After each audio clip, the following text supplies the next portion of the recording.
días a todas y a todos. Bienvenidos al seminario Defensoras de Derechos Humanos, Derecho, Género y Activismo, organizado por el Instituto de Estudios Judiciales, la Comisión de Derechos Humanos y Género, la Asociación Nacional de Magistrados y Magistradas y la Asociación de Magistradas Chilenas. Primero queremos agradecer nuevamente a nuestras expositoras que se han tomado el tiempo para participar de este evento. Cada una de ellas contará con 20 minutos para su exposición y luego vamos a abrir una ronda de preguntas, así que desde ya pueden hacer sus preguntas a través del Facebook Live del Instituto de Estudios Judiciales, donde estamos transmitiendo. Para darle un contexto a este seminario, las razones que nos llevaron a pensar en este seminario, primero decir que diversos organismos internacionales han reconocido que la labor de defensoras y defensores de derechos humanos es fundamental para la implementación universal de los derechos humanos. Las y los defensores son un pilar esencial para el fortalecimiento y consolidación de las democracias, ya que el fin que motiva la labor que desempeñan incumbe a la sociedad en general y busca el beneficio de esta. También los organismos internacionales y distintos instrumentos han reconocido que los y las defensoras se enfrentan a una serie de barreras o obstáculos para el ejercicio de su labor. Y respecto de las mujeres, se instalan dentro de aquel grupo que sufre mayor situaciones de vulnerabilidad, reconociendo un informe de la Comisión Interamericana de Derechos Humanos que las mujeres continúan en varios países del hemisferio siendo expuestas a una situación especial de riesgo, a una serie de vulneraciones en comparación con otros grupos de defensores, discriminación que además son objetos considerando el rol histórico y las concepciones estereotipadas de género que, que se les han atribuido a su sexo. Precisamente de esto y otros temas conversaremos con nuestras expositoras. Y ya para iniciar el seminario propiamente tal, presento a la primera ponente, Ana Tim Hidalgo, es abogada de la Universidad de Valparaíso, doctora y magíster en Derechos Humanos por la Universidad Carlos III de Madrid, y actualmente ejerce el cargo de directora de Equidad de Género e Igualdad de la Universidad de Playa Ancha. Bienvenida, Ana, y te doy la palabra para iniciar tu exposición. Bueno, muchas gracias. Primero que todo quiero agradecer la invitación a participar de esta conversación, agradecer que hayan elegido esta temática y antes que todo comentarles un poco por qué me comienzo a interesar en este tema. Sucede que hace algunos años, yo diría hace unos 4 o 5 años, comienzan a aumentar distintos tipos de agresiones a defensoras y a defensores de derechos humanos, y comienzo a tomar conocimiento de esto principalmente a partir del trabajo en torno al derecho al agua y en torno a los derechos de las mujeres. Entonces, en conjunto a las compañeras comenzamos a comprender este tema, a sufrir con este tema, y entonces parte importante de los aprendizajes y de las reflexiones que hoy día voy a compartir tienen que ver con aprendizajes que en su dimensión más importante son colectivos.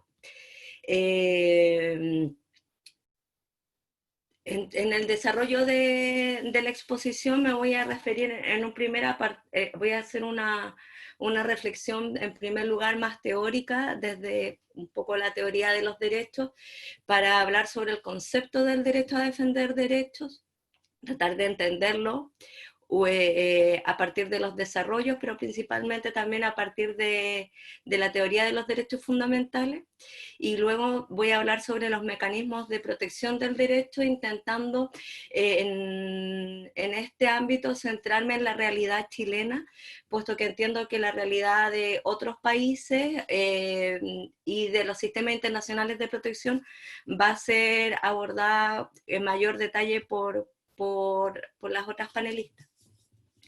Entonces, primero que todo, yo me pregunto cómo entender esto del concepto, esto del derecho a defender derechos. Hay como un punto de partida normativo que suele estar en la mayoría reflexiones respecto a este derecho, que tiene que ver con este hito, que es la Declaración de Naciones Unidas sobre el derecho y el deber de los individuos y de los grupos y las instituciones a promover y proteger derechos humanos y libertades fundamentales universalmente reconocidas. Este es un instrumento no vinculante o de soft law que comenzó a discutirse en el seno de Naciones Unidas en el 84 a instancias de organizaciones de la sociedad civil, y que el 98 por unanimidad es aprobado por la Asamblea de Naciones Unidas. El texto de esta declaración en su artículo 1 ya nos da una idea de qué es esto de defensores, defensoras de derechos humanos. Y va a decir que es toda persona que trabaja por el respeto, promoción y protección de los derechos, no exactamente, pero esa es la idea. ¿Qué es lo esencial del concepto? Lo esencial del concepto es que son las actividades de defensa, promoción y o protección de derechos que realiza una persona, lo que le permite atribuirle la calidad de defensor o defensora, y no una determinada profesión. Como en principio se podría asociar la labor de defensor de derechos humanos, de defensora, a la profesión de abogada. Y esto no es así. Adicionalmente, el concepto de Naciones Unidas exige que la actividad se realice a través de prácticas no violentas y que se adhiera al carácter universal de los derechos. Ambas características son muy discutibles en términos teóricos, pero el concepto de Naciones Unidas tiene estos elementos también. Las defensoras de derechos humanos, al realizar sus labores, simultáneamente ejercen otros derechos, como el derecho a la libertad de expresión, la libertad de asociación, derechos políticos, entre otros. La declaración reconoce estos derechos, pero adicionalmente, considerado que la declaración es un instrumento de soft law, siempre se indica que en realidad los estados tienen el deber de proteger estos derechos desde antes, en la medida que ya se encontraban reconocidos en otros instrumentos internacionales que sí son vinculantes, como el Pacto Internacional de Derechos Civiles y Políticos, el PIDES, etc. Pero ¿qué sucede? Los mecanismos tradicionales de reconocimiento y protección de estos derechos no han sido suficientes para procurar las condiciones necesarias para la protección efectiva de defensoras. Entonces acá hay algo novedoso. Lo novedoso es el reconocimiento de un derecho autónomo, denominado el derecho a defender derechos, cuestión que es relativamente reciente, y a su vez el proceso de identificación de un nuevo sujeto de especial protección, que son las defensoras y los defensores de derechos humanos. Entonces tenemos un derecho autónomo y un nuevo sujeto de especial protección. Además de la declaración indicada, vamos a tener una serie de hitos asociados al reconocimiento de este derecho a nivel universal, como la creación de la Relatoría Especial sobre la situación de defensores de derechos humanos, la que al día de hoy ya cuenta con más de 30 informes anuales en los que se han abordado diversas temáticas y que nos permiten tener información sobre las principales afectaciones a sus derechos y a las labores de los defensores, de las defensoras, y el desarrollo del contenido específico del derecho.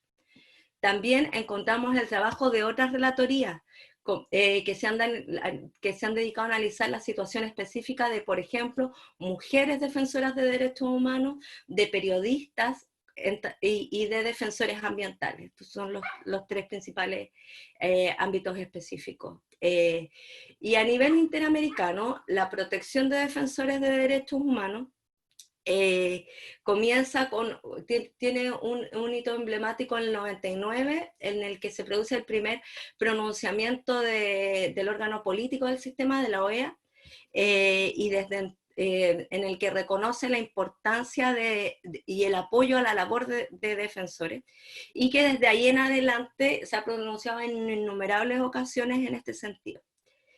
La Comisión Interamericana de Derechos Humanos el 2011 el 2001 crea la Unidad de Defensores, y el 2011 la Relatoría Específica. y son tremendamente relevantes, ya mencionaba esto Pilar, los informes que ha emitido el sistema. Hay 2 informes sobre situación de defensores de derechos humanos, del 2006 y del 2011, y también hay uno específico sobre criminalización de defensores del 2015. Actualmente ya casi no encontramos informes de derechos humanos que no tengan informes temáticos o informes por países que no tengan en su apartado de grupos de especial protección referencia específica a la situación de defensores. En el sistema regional, uno de los últimos informes en este ámbito es el de Empresa y Derechos Humanos, que es del año pasado. También es muy importante señalar los avances en el reconocimiento del derecho que se producen a nivel jurisprudencial en el sistema. Ya tenemos una serie de precedentes que van a aportarnos importantes elementos para entender el contenido y alcance del derecho, así como su fundamentación. Y finalmente también es destacable la serie de audiencias temáticas regionales y también audiencias por país que se han abocado a exponer las distintas situaciones en que en particular los estados están afectando, están vulnerando los derechos de defensores y defensores de derechos humanos. En teoría de los derechos fundamentales, estudiamos los procesos de evolución de los derechos humanos, ¿no? Y así hablamos del proceso de positivización, de generalización, de internalización, de especificación.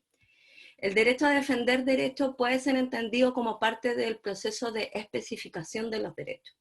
Es decir, aquellos procesos que van a ser parte de ese esfuerzo por superar las abstracciones decimonónicas que caracterizan a los derechos desde el tránsito de la modernidad, para abandonar esta construcción de los derechos que tiene un tono filosófico liberal, abstracto, y estos procesos de especificación, de generalización, van a contribuir a responder a las dificultades más específicas en la concreción de los derechos.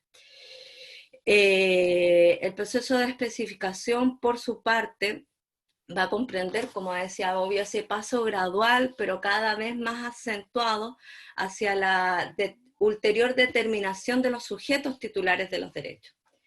Hay especificación respecto de titular y respecto de derechos específicos. En relación a titulares, se matiza la idea del sujeto genérico, del titular genérico de los derechos humanos, tomando en cuenta situaciones relevantes que afectan a individuos concretos. Y respecto de contenido, la especificación se caracteriza por el surgimiento de nuevos derechos, como el derecho al agua, el derecho a vivir en un ambiente sano, y entre ellos el derecho a defender derechos. La especificación en este caso se produce, analizada desde el punto de vista de los titulares, se encuentra principalmente generada por los riesgos comunes que afectan a defensores y los cuales están constituidos por distintos niveles de agresiones. Campañas de desprestigio en contra de defensoras, de defensores, dificultades administrativas, por ejemplo, en la gestión de personalidades jurídicas. Acá hay un caso emblemático de este tipo de agresiones con la ONG Pachamama de Ecuador, una ONG muy importante en el surgimiento, en el caso Sarayaku. También otro tipo de agresión, quizás las más conocidas, las más graves, las amenazas de distinto tipo, entre ellas amenazas de muerte, los asesinatos y los procesos de criminalización, por mencionar algunas de las agresiones más comunes. Una pregunta elemental tiene que ver con las razones de estas agresiones. Al respecto, 2 consideraciones. Por una parte, pienso que estas agresiones son una demostración del potencial emancipatorio que pueden tener los derechos humanos. Y en segundo lugar, los casos más graves tienen que ver con que las defensoras, por su trabajo, suelen estar en las primeras líneas de la crítica al poder y de las exigencias de rendición de cuentas, por lo que las afectaciones, las agresiones, las vulneraciones que les afectan pueden ser vistas como fracturas democráticas propias de sistemas que censuran la disidencia política. Así como para dar cuenta de estos patrones de violencia en contra de defensores, son importantes todos estos informes que surgen desde el seno de los sistemas internacionales de protección. También son muy importantes los informes de organizaciones como Global Witness, Frontline, la iniciativa mesoamericana, que nos van a ir dando cuenta año a año de la gravedad y de la dimensión de estas agresiones.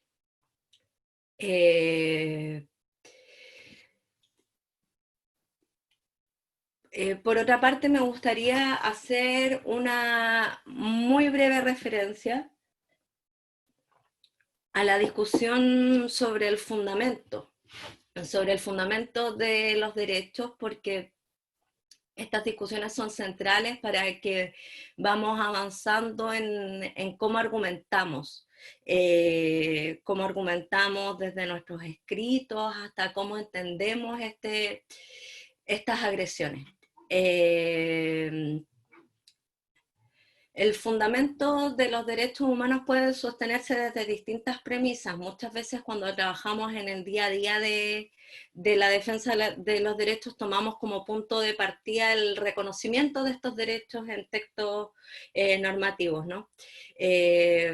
Pero por otra parte también podemos discutir en torno al fundamento desde un punto de vista metajurídico, y en este ámbito vamos a indagar la justificación de un derecho en tanto pretensión moral justificada más allá o además de esas normativas jurídicas.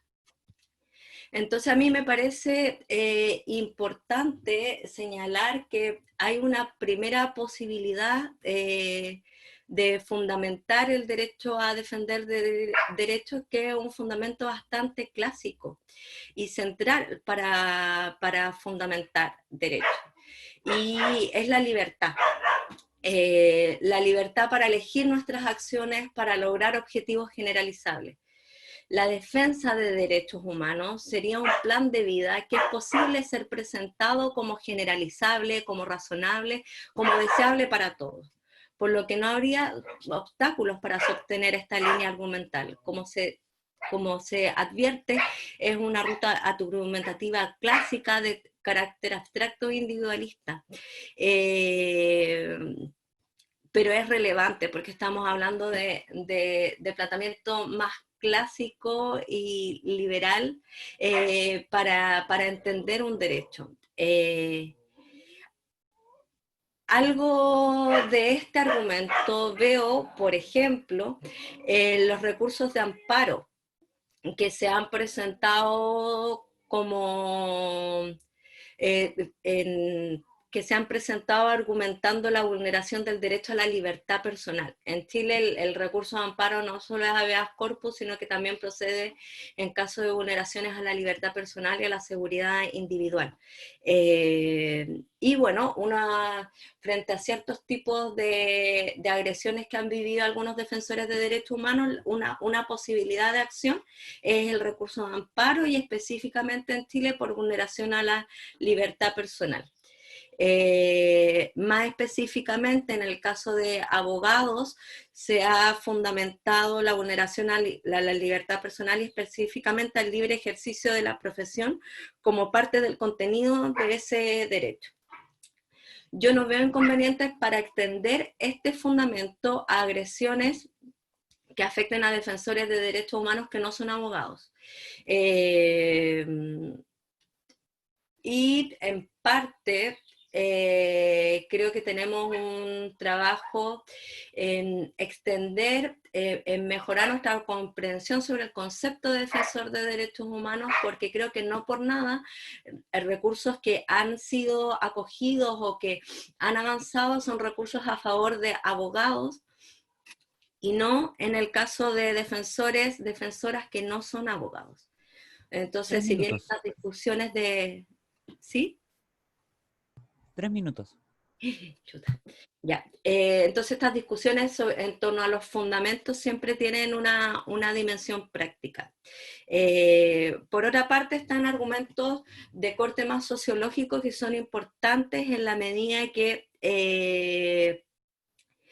nos permiten conectar con estos contextos de agresión que afecta a los defensores y defensoras de derechos humanos. En este ámbito es especialmente relevante, o por lo menos para mí ha sido relevante, recurrir a las teorías de las necesidades y conectar este ámbito de fundamento de los derechos con la situación de defensores.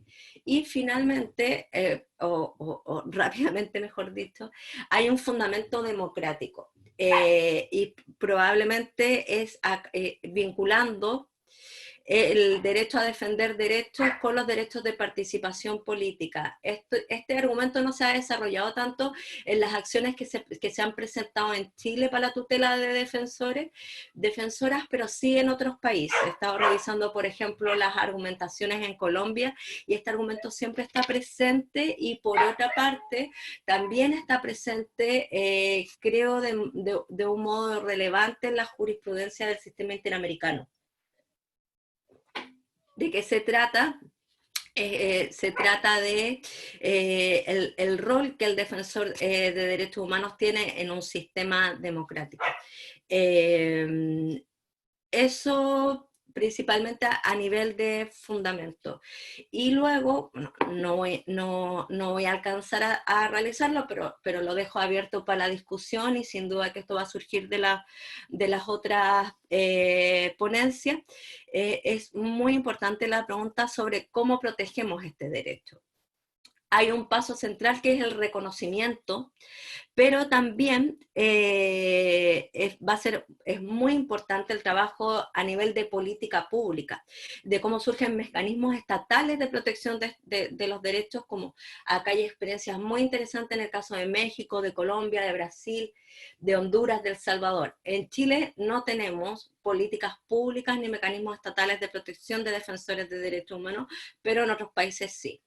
Por otra parte, también son importantes los programas internacionales de protección, como que son normalmente programas de solidaridad con defensores, de refugio y de incidencia a favor de defensores. Por otra parte, a nivel también estatal, es tremendamente importante el aporte que desde el Poder Judicial se puede realizar para la protección de defensores. Acá dejo para la discusión que veamos un poco cómo ha variado la jurisprudencia chilena en este ámbito, que no es mucho, pero es interesante ver algunos avances en el último tiempo, reflexionar, aprender de ellos. Y finalmente, que este es el ámbito que especialmente me interesa, son las acciones y estrategias que desde la sociedad civil podemos desarrollar para la protección de las defensoras. Acá hay experiencias comparadas súper interesantes, como la iniciativa Somos Defensores en Colombia, la Red Nacional de Defensores de Honduras, la Red Mesoamericana de Defensores de Derechos Humanos. Yo creo que hay una discusión tremendamente relevante que tenemos que dar a nivel de sociedad civil, y creo que en Chile también hemos ido dando pasos, pero tenemos mucho que aprender de las experiencias comparadas, y también que reflexionar respecto de los procesos políticos que se están dando al interior de de nuestro país para que la situación de defensoras, defensores de derechos humanos efectivamente comience a estar de un modo protagónico en la agenda de trabajo de las organizaciones y de los poderes del Estado también, pero de las organizaciones. Si nosotros vemos cómo ha avanzado esta temática en los otros países y a nivel de los sistemas internacionales de protección, vemos que si esto no surge con consistencia y desde la sociedad civil, vamos a ver cómo realmente la gravedad de estas agresiones no tiene el límite radical que debe tener en una sociedad democrática. Así que eso dejo acá la presentación y me quedo con mucho interés para escuchar a quienes me siguen. Muchas gracias, Ana, por tu intervención. Nos llevó desde un contexto quizás más jurídico y también a conversar un tema tan importante como es la fundamentación, que precisamente es fundamental, es vital para darle sentido a la hora de ejercer las acciones de protección para el trabajo de defensoras de derechos humanos. Y creo que una pregunta que va a salir en el público va a ser necesariamente el tema que nos dejaste pendiente del análisis de la jurisprudencia, por lo menos en Chile, respecto de no solo la argumentación, sino cómo ha sido el análisis jurisprudencial de los tribunales para la defensa, ante las acciones de defensa de defensores y defensoras de derechos humanos.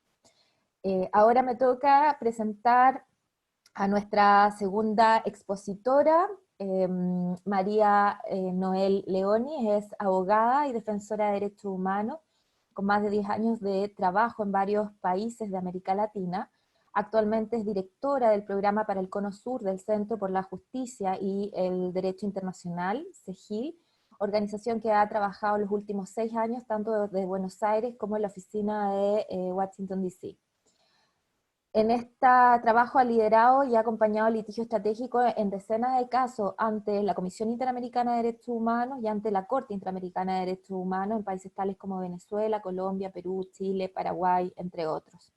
Con especial foco en la garantía para el derecho a defender derechos y la protección de personas defensoras de derechos humanos. Asimismo, es integrante fundadora de la campaña GECUAL para la paridad de género y la justicia internacional. Antes de unirse a CEGIL, María Noel trabajó más de 3 años como asesora legal del relator de Naciones Unidas sobre la tortura y tratos crueles, inhumanos y degradantes, y fundó y dirigió el Anti-Torture Torture Initiative junto con el entonces relator. Asimismo, trabajó como investigadora en la Academia de Derechos Humanos y Derecho Internacional Humanitario en la American University en Washington College of Law, como asistente del programa en la Clínica de Derechos Humanos de esa universidad y como abogada en firmas de Uruguay y Argentina. Es abogada graduada de la Universidad de Montevideo y tiene una maestría en Derechos Humanos y Género de la American University en Washington College of Law. Le doy la palabra entonces a María Noel para su intervención. Bueno, muchas gracias. Bueno, muy buenos días a todas y todas. Es un enorme gusto estar en este placer y en este panel, y agradezco mucho la invitación, tanto a mí como a través de mí por la organización que represento.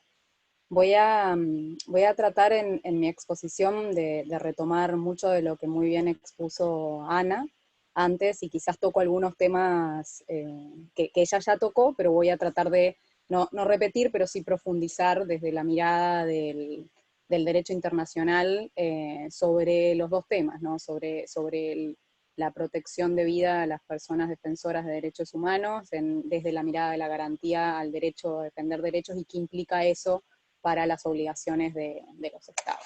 Y creo que lo primero, como pilar que sostiene esta protección internacional, es entender lo que Ana ya también nos decía, que es quiénes son las personas defensoras de derechos humanos para el derecho internacional. Y entender quiénes son es importante porque de dicha definición va a salir la base de toda la política pública que pretende abordar la situación de estas personas. Y para el derecho internacional de los derechos humanos, como nos decía bien Ana, la definición es muy amplia, y tanto la Declaración de Naciones Unidas sobre Personas Defensoras, pero que también ha sido acogida como definición dentro del sistema interamericano de derechos humanos, las personas defensoras son todas personas que promueven o procuran de cualquier forma la realización de los derechos humanos y las libertades fundamentales reconocidas a nivel nacional o internacional. Y acá Ana bien nos decía que hay algo operativo en esta definición, que es la labor que la persona realiza. Es defensor o defensora toda persona que defiende los derechos humanos de otras personas. Entonces, en esto creo que incluso por lo que decía Ana, después de la complejidad en la protección que se pueda dar a nivel nacional es importante, porque la forma en que la persona realiza esta defensa, los medios que utiliza para hacer esta defensa, los derechos que defiende en sí mismo, si son civiles o políticos, económicos, ambientales, o incluso derechos en desarrollo, o las características de la persona, son irrelevantes desde el punto de vista de la definición. Entonces no importa si la persona tiene un título, si hace parte de una organización, si defiende derechos como una actividad remunerada o como una actividad voluntaria, todo eso es relevante. Lo importante es que la persona defienda derechos humanos. Y en ese sentido que no hay duda, mirando por lo menos en las aproximaciones que tenemos nosotros desde SEGIL a la situación chilena, desde el punto de vista del derecho internacional, que las mujeres que se organizan en sus territorios, por ejemplo, para defender de la contaminación o del saqueo del agua, como compañeras con las que nosotros trabajamos de SEGIL, de Mujeres en Resistencia, por ejemplo, son personas defensoras de derechos humanos. No hay duda que las comunidades indígenas, líderes y lideresas, por ejemplo, con quienes trabajamos también en comunidades mapuches, son defensores y defensoras de derechos humanos, y no hay duda también que líderes estudiantiles, líderes sindicales, y acá, por ejemplo, todos quienes han sostenido y sostuvieron y sostienen desde el estallido social hasta ahora los reclamos ante el Estado son defensores de derechos humanos. Entonces creo que eso es importante porque es clave a partir de eso para entender a quiénes debe responder el Estado chileno con medidas de garantías y protección que voy a tratar de desarrollar un poco más. Y el otro pilar creo que es bien importante, y también lo mencionaba Ana, que explica esta protección internacional, es que el entendido de que la función que caracteriza a estas personas, defensoras de derechos humanos, cumple un rol fundamental en las sociedades democráticas. Es ese rol que cumplen, esta función, el que justifica una protección especial y que hace que el Estado tenga, ante quienes entran en esta definición, obligaciones reforzadas que vamos a ver. La Comisión Interamericana de Derechos Humanos, por ejemplo, ha reconocido que la labor de las personas defensoras contribuye a mejorar las condiciones sociales, políticas y económicas, a reducir las tensiones sociales y políticas, a consolidar la paz a nivel nacional y a promover la toma de conciencia con respecto a los derechos humanos en el plano nacional e internacional. Así creo que un poco siguiendo con lo que estaba trabajando Ana de la argumentación, la importancia es que las personas defensoras en su labor y en su rol promueven procesos de justicia y reparación para quienes han sido víctimas de violencia, de violaciones de derechos humanos, y con esos procesos hacen que esas otras personas puedan ejercer a su vez sus derechos humanos. Y con eso fortalecen y consolidan las democracias y los estados de derecho y permiten una instancia de control de la actuación de las autoridades y instituciones públicas. Y esto es fundamental en una sociedad democrática, pero a su vez, como creo que bien decía Ana, está detrás de por qué estas personas muchas veces están en riesgo. Y es por eso que el derecho internacional reconoce a las personas defensoras como sujetos especiales de una protección especial, que se expresa en la obligación de los estados justamente de garantizar el derecho a defender derechos del que nos hablaba Ana. Este derecho no está necesariamente en la Convención Americana, no está en ningún tratado de forma específica, pero hace parte de un reconocimiento del cúmulo, del conjunto de libertades y garantías que sí están específicamente reconocidas en los distintos tratados y que son esenciales para poder hacer una defensa efectiva de los derechos humanos, ¿no?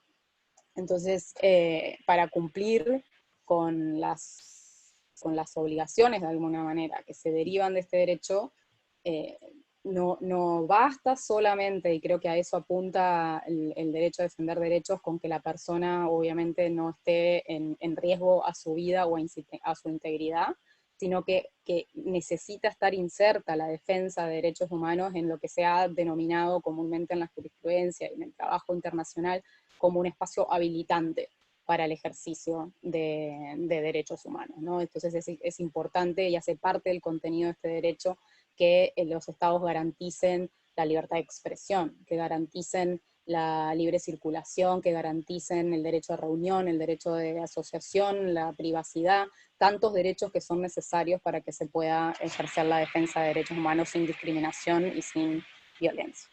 Y desde el punto de vista de la obligación que eso impone a los estados, eso implica que los estados no solo tienen que abstenerse de no violar esos derechos, sino que tienen que tomar medidas positivas, propositivas, para generar las garantías necesarias que lleven a este abordaje integral y garanticen los derechos. Hay un caso en el sistema interamericano que es emblemático, entre otros, para la defensa del derecho a defender derechos, que es el caso Caguas contra Honduras, por ejemplo, en el cual la Corte Interamericana estableció cada uno de los componentes y el alcance de la obligación de los estados, por ejemplo. Y entonces dice que los estados tienen el deber de facilitar los medios necesarios para que las personas defensoras de derechos humanos realicen libremente sus actividades, el deber de protegerles cuando son objetos de amenazas para evitar los atentados a su vida o integridad, el deber de abstenerse de imponer obstáculos que dificulten la realización de su labor, y el deber de investigar seria y eficazmente las violaciones cometidas en su corte. Y ahora, después voy a ir un poco sobre cada uno de esos puntos, pero creo que es importante contrastar de alguna manera la amplitud y profundidad del alcance de la protección y del rol importante que tienen las personas defensoras por esta función que cumplen con la realidad que vivimos en el continente, del cual Chile no es en nada ajena, ¿no? El problema, y esto es un problema también mundial, es que pese a que existe este reconocimiento, en muchas partes del mundo ser persona defensora es estar en una situación de riesgo. Muchas veces es una condena de muerte. Quienes ejercen la defensa de derechos humanos se enfrentan a violaciones a su vida, a su integridad y a todos sus derechos, y a través de eso también muchas veces a sus familias y a sus comunidades. Y lo preocupante es que quienes más saben de eso son los defensores y defensoras de nuestra región. El continente en el que vivimos es la región del mundo más peligrosa para el ejercicio de la defensa de derechos humanos. Muchos de los países de nuestro continente lideran las cifras en homicidios, pero además en amenazas, en hostigamientos, en campañas de estigmatización, de desprestigio, de criminalización, y en todos los distintos tipos de ataques que bien identificaba Ana caracterizan muchas veces el problema al que nos enfrentamos, ¿no?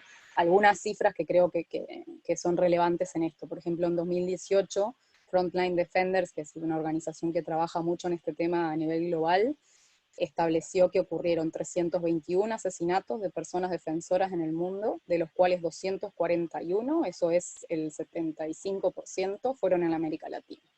Y el año pasado, según Global Witness, otra organización, fue el año más sangriento para las personas defensoras de derechos humanos, y se contaron 212 muertes de personas defensoras del ambiente, y un tercio de ellas ocurrió solamente en Colombia, que lidera muchas veces uno de esta situación, ¿no?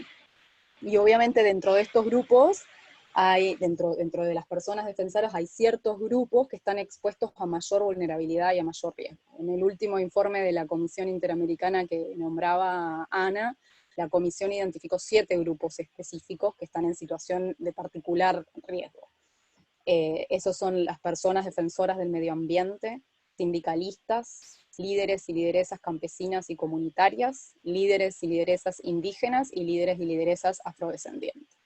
Y el común denominador de estos grupos a mí me parece relevante, y creo que es muy relevante también para el análisis que después nos podrán hacer las colegas de la situación en Chile, porque creo que lo característico es el vínculo de estas personas con el territorio y con la defensa de los recursos naturales, ¿no? Y entonces ahí es donde vemos cada vez más que entran en juego grupos e intereses económicos con mucho poder, que con aquiescencia del Estado terminan siendo quienes están responsables y atrás de este tipo de ataques, pero también luego el estado de la impunidad.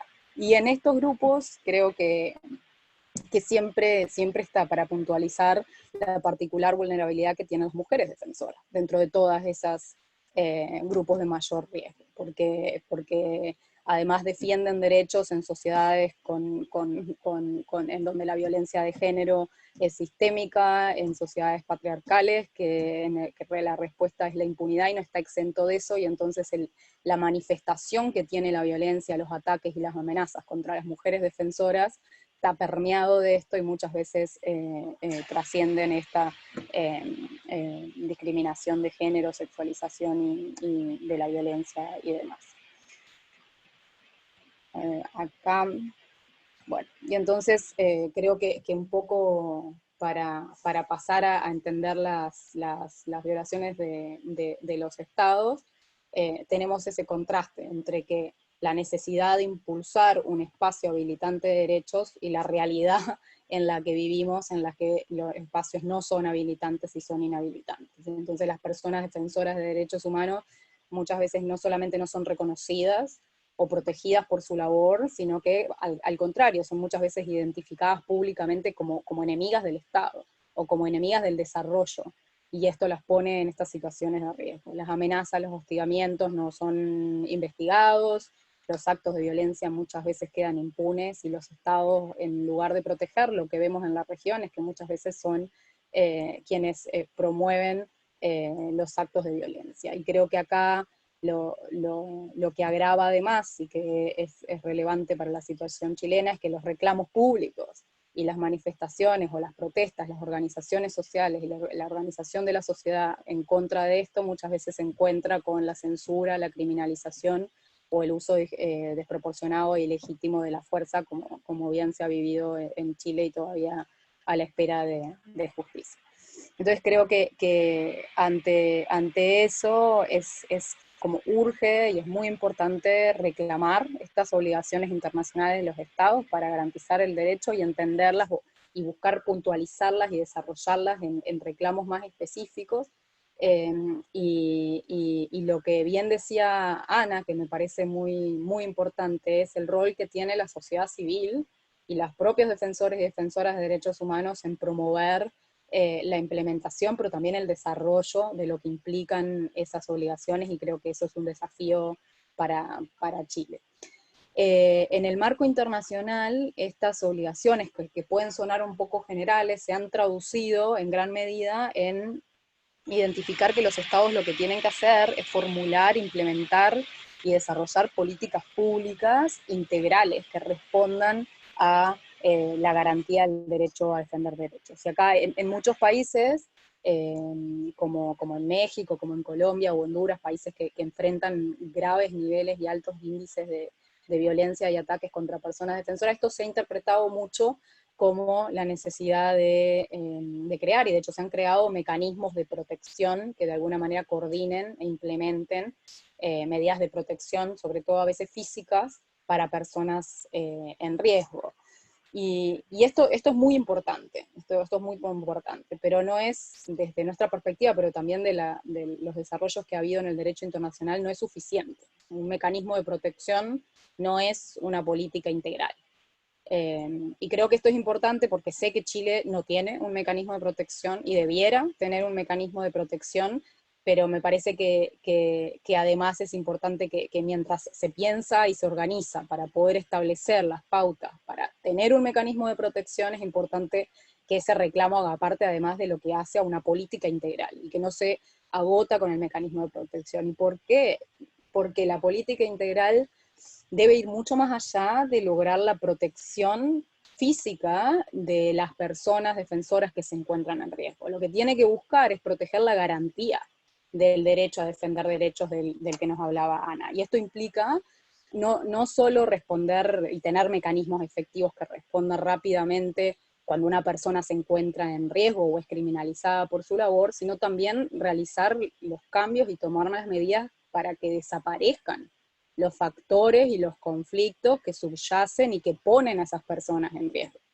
Entonces, para alimentar un poco la discusión y contribuir a eso, voy a tratar de identificar, creo que 6 puntos principales, y con eso termino.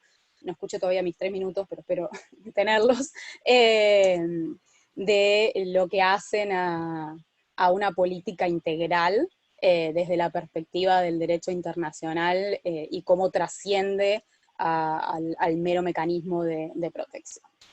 Como primer punto de partida, una política pública integral para la protección de personas tiene que partir del reconocimiento público y explícito por parte de las autoridades respecto de la importancia de la labor que ejercen las personas defensoras.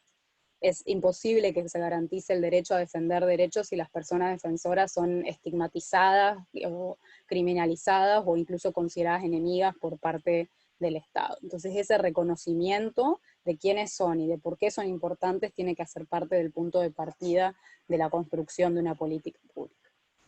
En segundo lugar, y creo que esto se relaciona con lo que decía antes, tiene que partir de un diagnóstico muy, muy profundo de dónde están los retos que tiene el Estado para proteger a las personas defensoras. Es decir, no se puede hacer una política y no se puede hacer un mecanismo de protección o tener respuestas institucionales que sean adecuadas si el Estado no conoce y no diagnostica y no busca solucionar las fuentes y los orígenes de la situación de riesgo o violencia que busca solucionar. Entonces eso creo que es muy clave para entender y para buscar respuestas efectivas, por ejemplo, a la situación de las mujeres y defensoras de derechos humanos en conflictos socioambientales.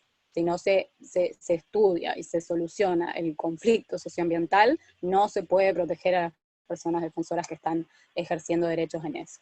En tercer lugar, la política pública tiene que construirse con la participación ciudadana y con la participación de las personas defensoras de derechos humanos, ¿no? Debe ser construida desde ese espacio de participación que es clave por el mismo rol que ejercen las defensoras y además tiene que ser transparente y tiene que ser accesible. Voy a tratar de resumir los puntos que tenía acá. En cuarto lugar, como la política tiene que tener como objetivo la garantía del derecho a defender derechos, las medidas tienen que tener medidas amplias, y esto implica, por ejemplo, que existan programas de capacitación continuos y permanentes para todos los funcionarios estatales respecto de la garantía de defender derechos, y que también existan políticas para fortalecer los procesos organizativos de las sociedades. Y creo que acá dos puntos que debieran hacer parte de la política y que me parecen extremadamente relevantes para Chile, por lo que vemos nosotros desde SEGIL, es por un lado el control efectivo del uso de la fuerza pública, el respeto a las protestas sociales y la garantía para la participación ciudadana debe hacer parte de una política integral y parte del reclamo y reconocimiento de los derechos de las personas defensoras.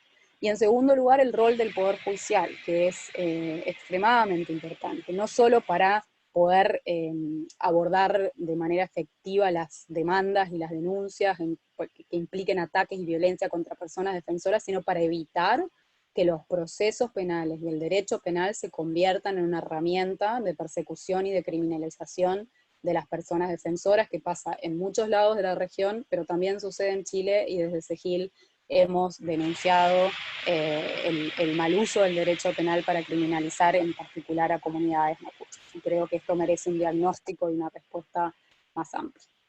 En quinto lugar, tiene que haber un mecanismo de protección, tiene que haber una instancia pronta para responder de manera efectiva a las situaciones de riesgo en las que se encuentran las personas defensoras de derechos humanos que están sujetas a cualquiera de los ataques que bien nos mencionaba Ana antes. Y acá el derecho internacional lo reconoce, es una obligación de los estados de tomar estas medidas prontas, ni bien conoce de una situación de riesgo. No tiene que esperar que la persona defensora lo solicite. Obviamente sí tiene que concertar e implementar medidas con la participación y en consulta con la persona, pero tiene que tener mecanismos de respuestas inmediatos cuando toma conocimiento. Y por último, es el no contribuir a la impunidad. La investigación efectiva, el rol del Poder Judicial en esto es clave. El Estado, cuando contribuye a la impunidad, está contribuyendo a un ciclo de violencia que es imposible de prevenir. Investigar es parte de la prevención, y creo que acá, por ejemplo, lo de las amenazas es muy relevante. Las amenazas en toda la región revisten altísimos índices de impunidad.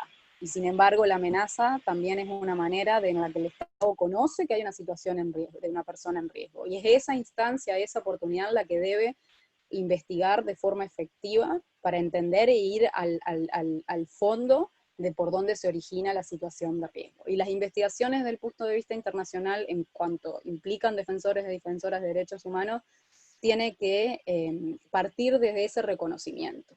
Es decir, si ocurre un acto de violencia que implica una persona defensora de derechos humanos, el Poder Judicial está obligado a investigarlo desde esa perspectiva. Tiene que asumir que lo que le sucede a esa persona se relaciona por la función de defensa de derechos humanos que esa persona realiza. Y eso tiene que ser parte de la teoría de la investigación para poder llegar a los responsables, tanto directos como intelectuales, que puedan estar detrás de esos actos de violencia.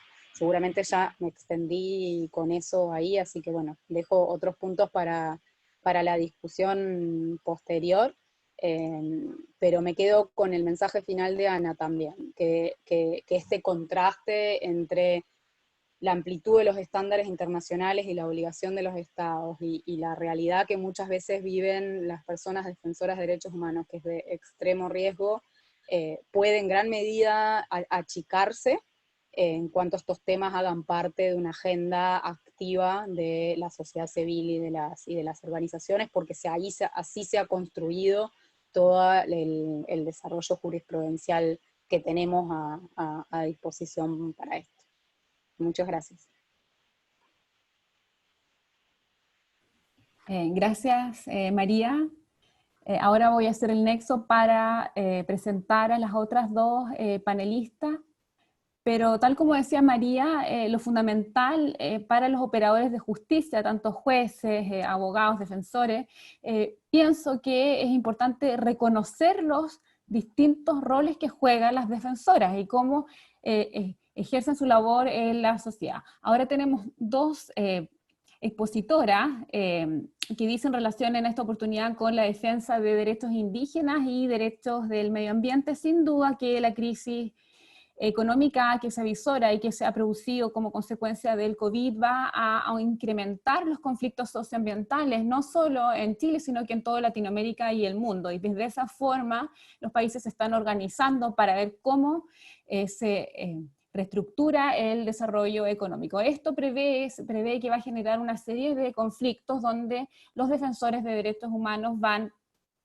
a estar en mayor riesgo, sobre todo en aquellos estados en que no existe legislación de protección. Nuestra primera expositora tiene una historia en la defensa de los derechos indígenas, fundamentalmente relativa a la protección de los derechos relacionados con el territorio.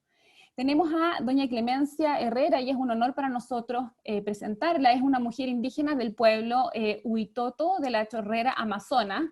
Es directora de la Corporación Cultural Ecológica Mujer, Tejer y Saberes, y tiene una expertise en derechos humanos y cooperación internacional de la Universidad Carlos III de Madrid, con una experiencia de más de 30 años en la defensa de los derechos de los pueblos indígenas. María Clemencia Herrera, en el año 2019, fue galardonada con el Premio Bartolomé de las Casas, y en esa oportunidad se destacó su trabajo permanente en la defensa de los territorios a partir de la recuperación de las culturas locales y el uso sostenible de los recursos amazónicos.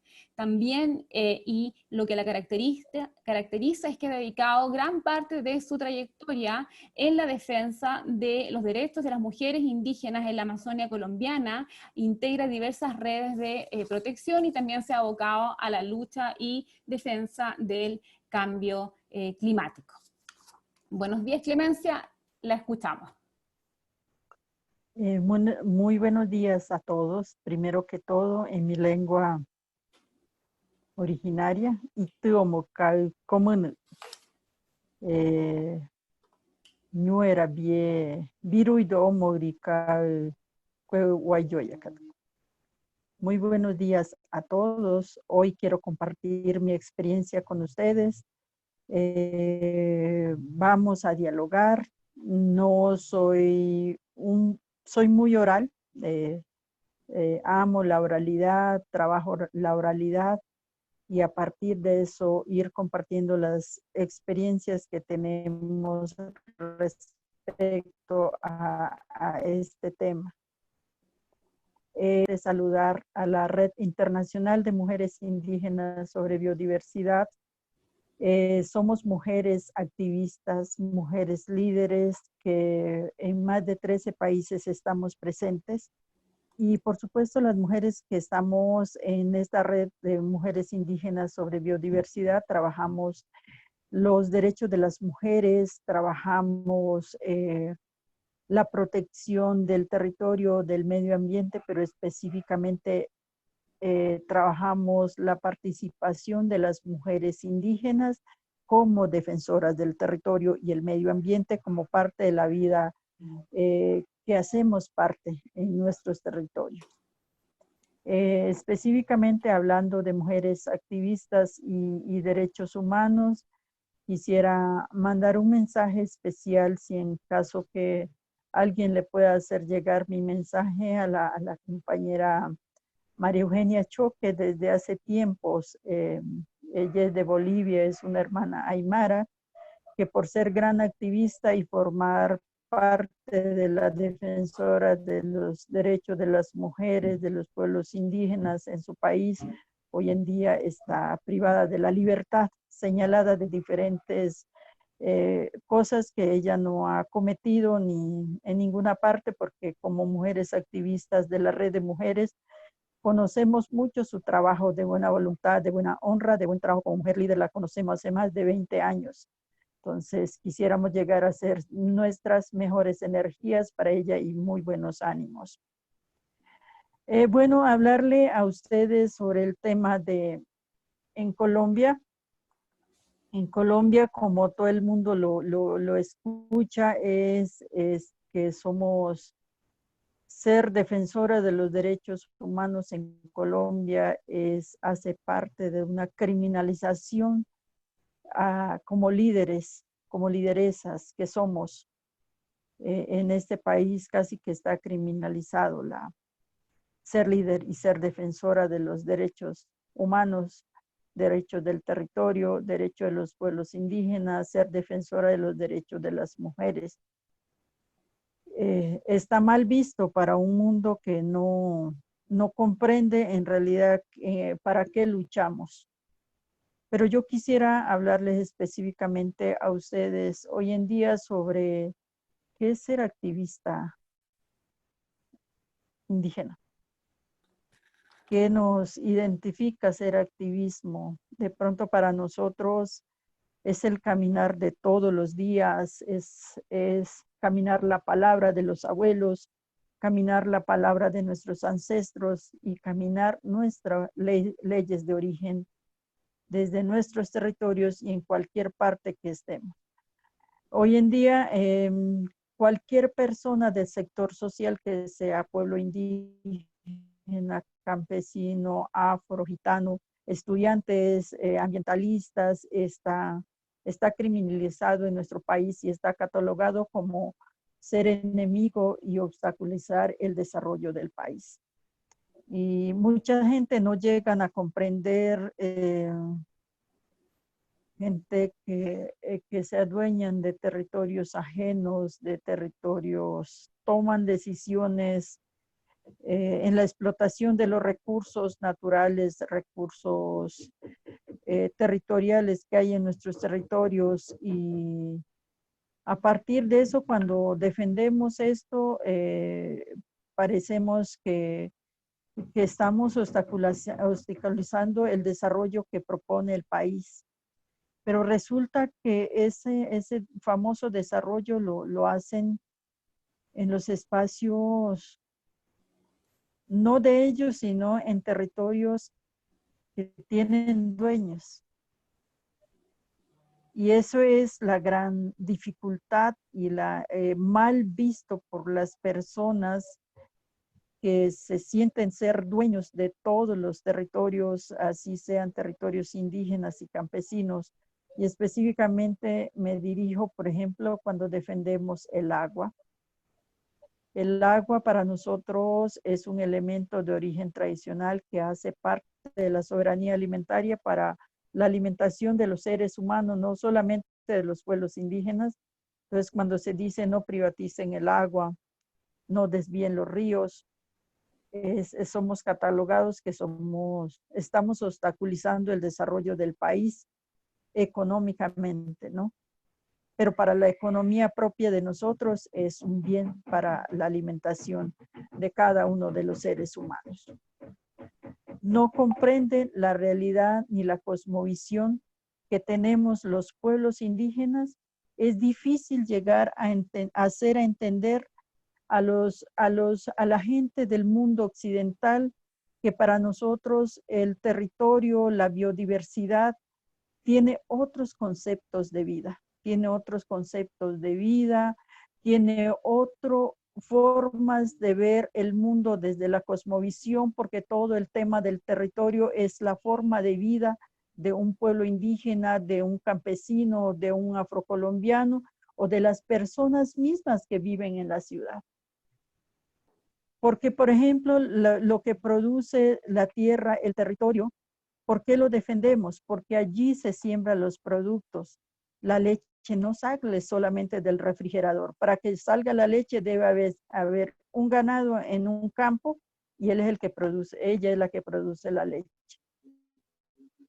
Hay que enseñar eso a la gente, que las cosas no vienen de un refrigerador, de un supermercado, que de ello depende un tercer que están produciendo eso. Entonces, por eso esa es la razón de nosotros defender todo el territorio, la vida y los derechos de los seres humanos que están en ese territorio. No es que lo hagamos porque nosotros queramos, sino que eso forma parte de la vida de los seres humanos. Y eso es la razón por la cual defendemos los derechos de todo el territorio en el ámbito y lo que nos dice la cosmovisión tradicionalmente. Y entonces, eso ha sido la gran lucha. El señalamiento al activismo en Colombia es por la defensa de los derechos de todos los sectores, desde todos los sectores, desde lo más indígena hasta el campesino, hasta la persona que vive en la ciudad. Entonces, eso ha sido catalogado muy mal visto de que reclamemos o defendamos los derechos. Hay un dicho que siempre en el transcurso de todo mi caminar que he pronunciado es que todo líder es mal visto mientras viva. Para ser bien catalogado, muy bien catalogado, el líder debe ser asesinado o muerto. Después de muerto lo catalogan que son buenos, que fueron buenos líderes, que hizo grandes obras, hizo grandes cosas. Pero por lo general, el activista, el líder, ustedes lo llaman, el mundo occidental lo llaman activistas. En el mundo del liderazgo, del todo el proceso, el caminar de la palabra, el caminar de el camino que ha recorrido los ancestros, es liderar procesos. Es liderar procesos porque vamos con una secuencia. Vamos con una secuencia de la palabra, del derecho propio, de los derechos ancestrales, de la palabra, del diálogo. Vamos así lentamente, por eso es un proceso. Uno empieza desde el liderazgo, luego sube a ser dirigente, luego, bueno, ya al fin creo que es lo que ustedes catalogan, después de recorrer tantos caminos, llega a ser un activista. Y un activista es el mismo líder que camina la palabra del defensor desde todos los espacios. En Colombia, o en todas las Américas o en todo el mundo donde hay pueblos indígenas, es difícil hacer entender los derechos de los pueblos indígenas. Que en el mundo dicen que cada uno de su país tiene una constitución política de su país. Pero para nosotros los pueblos indígenas existe una constitución de una ley natural, un derecho propio, originado, que cuando nosotros desde los diferentes pueblos del mundo tenemos diferentes historias. Uno dicen que yo vengo del corazón de la tierra, por ejemplo, esa es mi ley de origen y es el que yo defiendo, mi ley de origen con toda la naturaleza y los conocimientos que me dieron. Hay gente de los pueblos indígenas que vienen con la ley propia desde la originalidad. Son leyes que no tienen códigos especiales. Puede reformar y acomodar de acuerdo a nuestros intereses, como lo hacen muchos políticos del mundo que acomodan sus leyes de acuerdo a sus intereses. Con nuestras leyes propias nosotros no podemos hacer eso porque es una ley que está codificado tradicionalmente y es respetable, y quien pueda violar esos derechos propios que tenemos los pueblos indígenas tiene consecuencias en la espiritualidad, en la naturaleza y en todo esto. Porque muchas veces hay terremotos, por ejemplo, específicamente referirme a hoy lo que nos está paralizado el mundo entero, el universo completo, es el tema del COVID. El tema del COVID es un abuso a la naturaleza. Es un abuso, alguien manipuló los elementos y la naturaleza se rebeló hacia la humanidad. Porque ustedes ven que las plantas no tienen COVID, los animales no tienen COVID, las aguas, los ríos, los peces no tienen COVID. Es el momento en que la naturaleza está recobrando, está otra vez regresando a conquistar su derecho propio, su derecho natural. Entonces tenemos que ver eso. Por eso es que por la falta de comprender la diversidad de los derechos, es que existen esas dificultades. Si llegáramos a comprender hoy en día que existen muchos derechos y hay que respetarlos y hay que defender esos espacios, sería otro mundo diferente tal vez. Viviríamos mucho mejor, viviéramos sin virus, porque la naturaleza para muchos se volvió un negocio. La biodiversidad se volvió un negocio. Los recursos naturales se volvió un negocio. Los conocimientos tradicionales nos los llevaron y se volvió un negocio. Entonces, todo eso nosotras las mujeres, más que todo, hablo porque conozco muchas mujeres que somos defensoras del territorio, la vida, el medio ambiente. Eso es lo que nosotros hacemos en nuestros territorios, defender diariamente, estemos en donde estemos. Estemos en el espacio que estemos. No hay necesidad de tener un cargo específico en alguna organización para nosotros ser defensoras de los derechos de los pueblos indígenas y ser defensoras del territorio y la vida de los que habitan en ese territorio.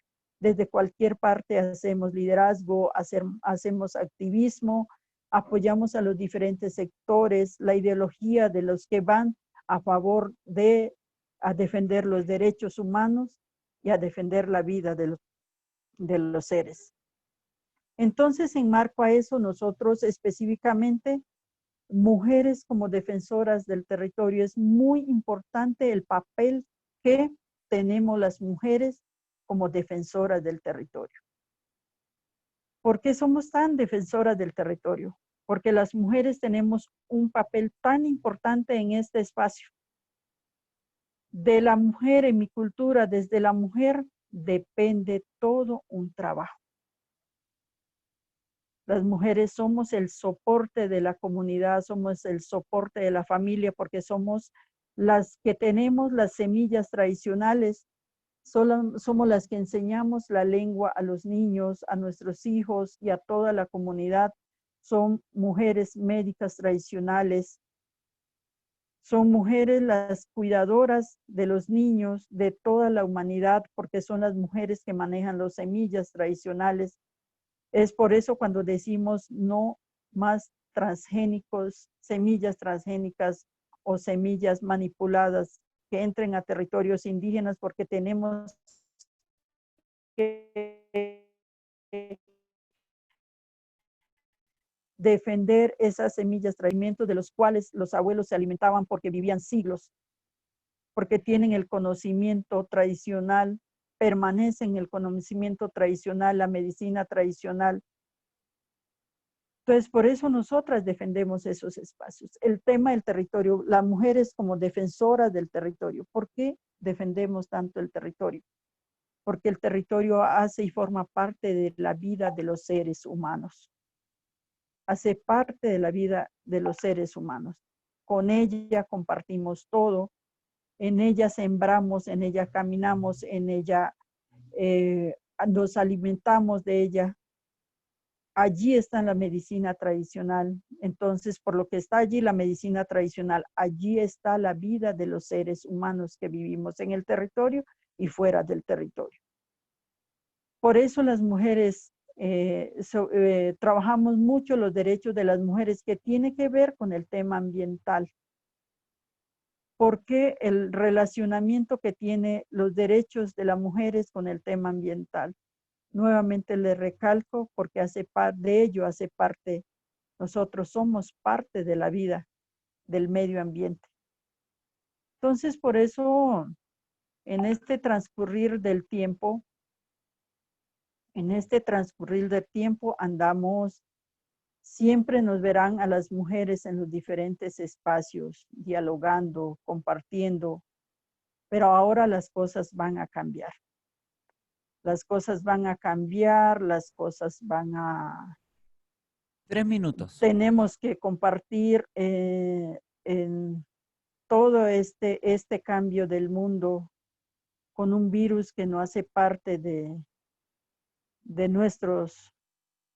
Dicen nuestros abuelos que el virus es el mal aire, es el mal viento, porque entra el viento, así como entra el viento a todas partes, el aire corre por todas partes, el COVID está recorriendo todos los territorios, todo el mundo, para contaminar y acabar con los seres humanos. Y entonces, los derechos humanos, personas como que defendemos los derechos humanos, somos las personas que defendemos no solamente la vida, sino el territorio como parte de del ser que nos cuida, el ser que nos alimenta, y por ser defensores de esto muchas veces somos catalogados como enemigos del Estado, enemigos del gobierno de turno, y bueno, todas aquellas personas que quieren explotar los recursos naturales en nuestros territorios y en el mundo entero. Muchas gracias.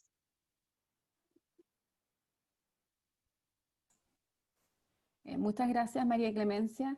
Sí, sin duda muy interesante su exposición, en particular desde el punto de vista de cómo la Defensoría se relaciona con los recursos naturales y con la protección del medio ambiente, como asimismo con esta perspectiva que enfrentan las mujeres, porque si bien los defensores de derechos humanos enfrentan riesgos y amenazas, estas se ven acrecentadas cuando se tratan de las mujeres. El patriarcado y la ideología de género obstaculizan la labor de la Defensoría.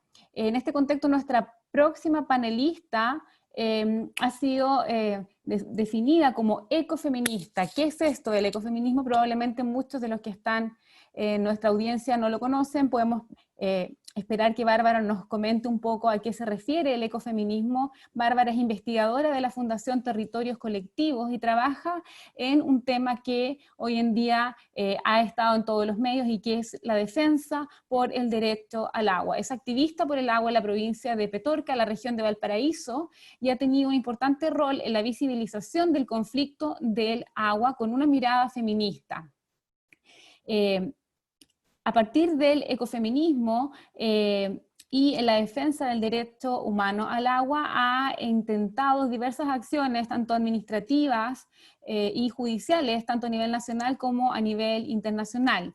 Y en este contexto, recientemente, todos hemos conocido que el 20 de agosto, el relator de las Naciones Unidas, Leo Heller, en conjunto con otros relatores, ha hecho una declaración llamando al Estado de Chile al reconocimiento y a ejecutar acciones para dar prioridad a los derechos del agua y a la salud. Sin duda que toda esta actividad que Bárbara está desarrollando es probable, como han dicho las académicas y Clemencia, generan ciertas molestias en los grupos afectados. Y es como así, como en julio de este año, en diversos medios de prensa se visibilizó denuncias que se hacían respecto de eventuales amenazas y amedrentamientos en su contra. Vamos a escuchar a Bárbara para que nos relate su experiencia y también nos indique el punto de partida de todas sus acciones en la defensa del agua con esta perspectiva feminista. Gracias, Bárbara. Hola, voy a compartir pantalla para iniciar esta presentación. Soy Bárbara Estudillo, habitante de la provincia de Petorca, conocida internacionalmente porque es la zona cero sin acceso al agua. Viví bastantes años en Santiago, pero siempre cuando uno quiere volver a la tierra de donde uno nació, hace volver sobre todo encontrarnos que nos arrebataron los ríos, nos convirtieron en un paisaje sepia y prácticamente el paisaje se hizo adaptable bajo camiones de aljibe, que es algo que es indignante en el año 2020. Como profesional de salud, creo que me afectó ver la alta población con patologías como cáncer gástrico, insuficiencias renales, y eso me hizo activar como desde la visión feminista que el agua es salud y el agua es vida. No podemos vivir bajo el amparo de que constitucionalmente los principios de la institucionalidad el mercado esté por sobre la garantía de los derechos humanos, sobre todo el acceso al agua cuando nos encontramos bajo una constitución que es bastante obsoleta en Chile, como que viene a decir que hablar de derechos es hablar de derechos de aprovechamiento. La provincia de Petorca lleva bastantes denuncias históricas por movimientos medioambientales, pero la perspectiva ecofeminista viene a replantear que nosotras, las personas, los seres humanos, somos parte del planeta, no somos nosotros el centro del planeta. Creo que hemos vinculado todo a que lo que es bien o lo que son recursos, estamos hablando todavía sobre capitalismo. Y el agua no es un bien mercantil como lo ha pasado acá en Chile. Es un elemento vital que tiene que escurrir como el ciclo del agua con el ciclo de la vida. ¿Por qué yo me levanto desde esta humilde trinchera, como se le puede decir a la provincia, que es emblemática y que creo que va a ser una de las zonas más recurrentes, enfrentándonos a la coyuntura política que estamos viviendo, porque estamos en una crisis humanitaria, económica y política en Chile?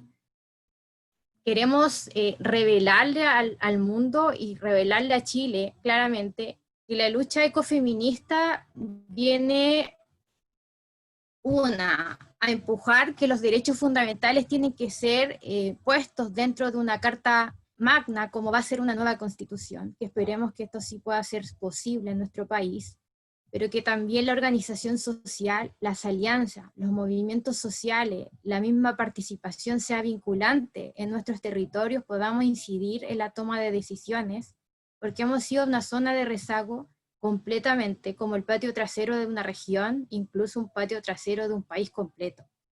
La provincia de Petorca no había sido escuchada de ninguna forma, a pesar de todas las observaciones de INDH.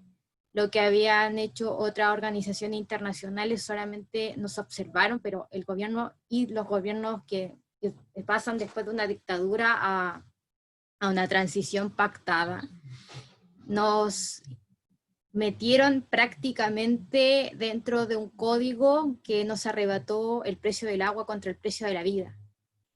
Nosotros acá en la provincia dependemos prácticamente el 100% de camiones aljibe, porque a pesar que exista una sanitaria, la sanitaria vive bajo recargas de camiones aljibe, agua que nos traen de la zona costera, porque en nuestras cuencas lo único que se utiliza el agua es para la agroindustria, para que después pueda ser embalada, enviada a Europa, y nosotros nos convirtamos en una zona de sacrificio hídrico.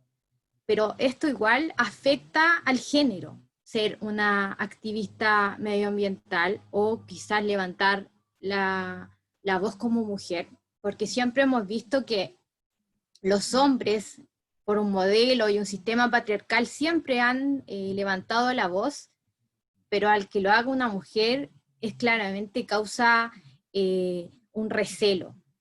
Nos enfrentamos a ciclos de violencia, de desprestigio, de que nos tratan de que no tenemos conocimientos, que somos jóvenes, que no seremos capaces de hacer nada, que levantarse como activista prácticamente solamente lo pueden hacer hombres y no lo pueden hacer mujeres. Nos transformamos en enemigos del Estado, pero también nos transformamos en enemigos dentro del mismo patriarcado que nos encontramos, porque creo que el feminismo tiene que incidir completamente en todas las tomas de decisiones que nos podamos enfrentar como país, porque creo firmemente que las mujeres traemos la naturaleza de cuidado, traemos el proceso de poder defender la vida, de por qué defender el medio ambiente. Creo que firmemente debemos seguir impulsando desde por qué no deben existir vulneraciones, sobre todo en la niñez, en los adultos o en las mismas comunidades. Creo que desde ahí uno trata de empujar que ojalá el organismo, sobre todo, porque nosotros tenemos un poder prácticamente empresarial, primero que después de los roles del Estado, es principalmente porque los empresarios mandan en este país, ellos nos dominan, ellos toman las decisiones de nuestros territorios y nosotros como democracia ecológica es inexistente. Democracia del hábitat no tenemos un gran empuje, no tenemos cómo decidir, y ahí nosotros nos podemos ver enfrentados como que prácticamente la política no funciona para la comunidad, sino que existe con la potestad a los privados. Creo que la soberanía que anhelamos, que soñamos dentro de nuestras comunidades, dentro de un activismo de género y un activismo medioambiental, radica en que la ciudadanía pueda desde ella empujar una democracia ecológica. Y entre tanta constitucionalidad que no nos viene a proteger como defensores o activistas medioambientales, es recurrente empujar lo que es el tratado que es regional, que es Latinoamérica, y el Caribe es el Tratado de Escazú, que es importante poder ayudar a que Chile pueda dar la firma, ratificar, que nos queda prácticamente un mes. Nosotros anhelamos que esto sí pueda ocurrir porque dentro de todas las normas no tenemos protección, se nos busca como ecoterroristas por solamente defender la vida, pero creo que un tratado pueda venir a presionar al país, creo que es bastante importante que pueda ocurrir y que podamos nosotros como chilenos poder ayudar. Con eso termino mi... Ante lo que nos expresó Bárbara, principalmente trae al debate el concepto del ecofeminismo como una defensa y también como un poco ligándolo a lo que expresaron las expositoras anteriores respecto de cómo la defensa de los derechos y las defensoras de derechos se instalan para romper no solo el poder entendido como el poder del Estado, sino también el poder del patriarcado, y cómo es necesario ese trabajo y esa reconstrucción desde instalarse en el espacio público, no solo en la defensa de los derechos, sino también reconociendo cómo las otras barreras que trae aparejado el patriarcado impacta en su labor. Y bueno, ahora ya nos centramos en las preguntas. Voy a comenzar yo con la pregunta a la primera expositora, Ana, si nos puede comentar brevemente sobre la jurisprudencia que hizo referencia en Chile respecto de de las defensas de los derechos humanos.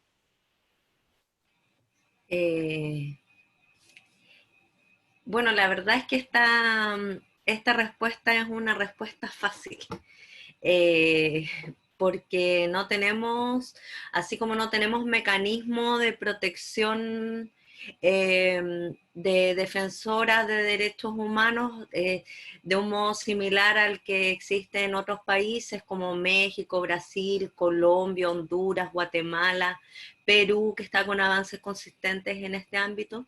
En Chile, a nivel de política pública, no tenemos ninguna política pública de protección de defensores, de reconocimiento del rol democrático que desempeñan, ni mucho menos. Hay 2 proyectos de ley que no han avanzado, son 2 boletines que no han avanzado en nada y que se centran fundamentalmente en establecer como agravantes en el caso de amenazas a dirigentes sociales. Pero en cualquier caso no son proyectos de ley que den cuenta de que hay parlamentarios que están en una discusión consistente y seria respecto de los mecanismos de protección de defensores y defensoras de derechos humanos, el reconocimiento del derecho a defender derechos de un sujeto de especial protección.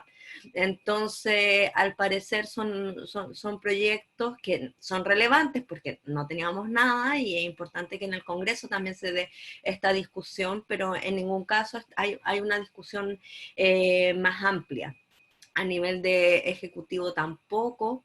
Si uno piensa, por ejemplo, en la dimensión penal, no hay lineamientos del Ministerio Público para la investigación de delitos que afectan a defensores de derechos humanos. Y a nivel jurisprudencial, como suele suceder, hay algunos avances interesantes. Están recursos de amparo que se han acogido fundamentalmente a favor de abogados en particular. Ahí en Chile lo explico sobre todo para nuestras compañeras de otros países. Hay una organización de derechos humanos que ya tiene ya más de 10 años de trabajo desde la sociedad civil, que se llama CITSUR. Es una organización que está en la Araucanía y distintos abogados de CITSUR, entre ellos la compañera Karina Riquelme, ha sido víctima de distintos hostigamientos, en este caso hostigamientos que se han comprobado que han sido hostigamientos de agentes estatales. La corte, en 2 ocasiones, bueno, son las 2 que yo conozco porque de seguro hay más, se han presentado recursos de amparo denunciando estas situaciones, argumentando vulneración de libertad personal y libre ejercicio de la profesión. En una ocasión no se acogieron y en otra ocasión la Corte Suprema es la que acoge los recursos de amparo. Es importante el trabajo que ha hecho CITSUR, si uno ve los escritos, ve cómo hay un avance en la argumentación. Y sobre todo, quizás, además del avance en la argumentación y en la estrategia jurídica, es interesante ver cómo se produce el proceso en que las activistas comienzan a atreverse a denunciar o a considerar que es políticamente relevante que denuncien, porque las mujeres solemos naturalizar las violencias, ¿no? Las activistas también.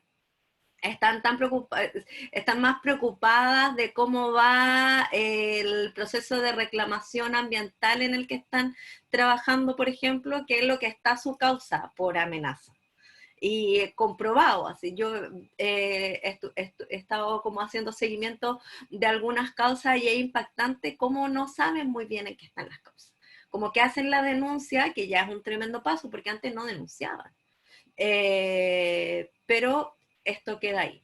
Entonces, o sea, queda ahí en el sentido de que no es algo en lo que estén especialmente preocupadas. Las organizaciones no tienen una línea de trabajo consistente en el tema de la protección misma de las defensoras. Y está comenzando a suceder de un modo incipiente en la medida que también están aumentando las agresiones. Ya, entonces hay avance a nivel de recursos de amparo. Es interesante lo que pasó ahora con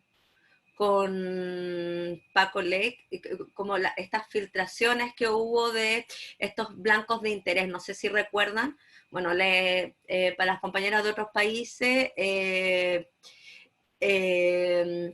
hace bastante poco se filtraron que una serie de activistas sociales, defensoras de derechos humanos de distintas organizaciones, no solo ambientales, sino que también del movimiento feminista, del movimiento de asociaciones de funcionarios, de colegios de profesores, entre otros, eran blancos de interés, es decir, que estaban siendo investigados y que con el tiempo se presentaron una serie de recursos de amparo en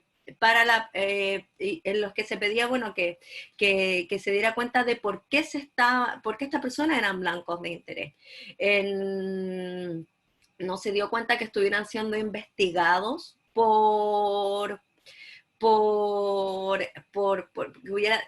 que hubiese investigaciones formalizadas ni al amparo de las leyes especiales de seguridad nacional, ni de las leyes procesales.